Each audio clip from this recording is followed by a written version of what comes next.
Good evening, my name is Britney Mumford and I am the Executive Director at Delaware CAN. Our mission is to ensure that every Delaware student has access to a high quality public education.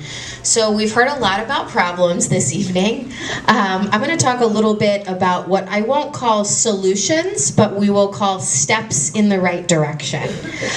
This previous legislative session, there were two bills introduced by Representative Brian Shoup, who is unable to be with us this evening. I want to chat about them a little bit. The first is House Bill 192, which would require those 17 single-digit proficiency schools to write short and long-term improvement plans.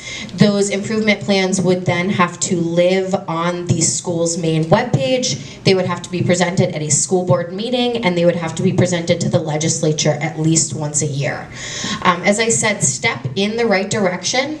That bill addresses those 17 single-digit proficiency schools. I'm going to tell you another statistic. We have 77 schools that are under 25% proficiency in the state of Delaware. We have a little over 200 schools in the state.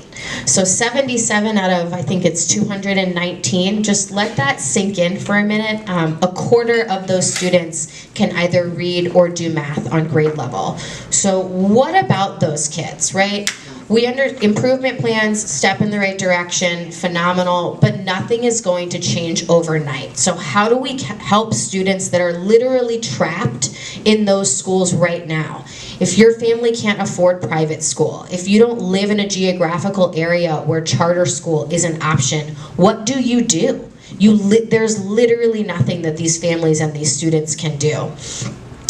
What we would like to see and what we expect to see is legislation proposed that would require the state to fund the transportation cost of any student wishing to leave a single-digit proficiency school for the duration of the time that that school continues to be a single-digit proficiency school. And no, we don't like to talk about tax dollars very often, but in order to be completely fair, we would also ask that the state would continue to fund that student at the school that they are leaving so that the low-performing schools are then not losing funds that are desperately needed for resources. So secondly, I want to talk to you about House substitution for House Bill 66. This is a bill focused on the school report card data that Tanya was speaking about earlier. Currently, school report card data lives on the DOE website. This bill requires it to live on the main page of the Department of Education website and also on the school choice page. Previously, it was buried. You had to click 1,000 different times to actually access this data. Parents found it very confusing. That is no longer the case thanks to this bill. What we did ask for that was not included in the final version of the bill was that side-by-side comparisons for schools were made available to parents. We were told that that was unfair and it made low-performing schools feel bad. More baby. Yeah, I agree. Interestingly enough, a study came out from the National Bureau of Economic Research earlier this week, and I'm going to read verbatim what that study concluded. Accountability pressures reduce the propensity of students' reliance on social welfare programs in adulthood, and these effects persist at least until individuals reach their early 30s.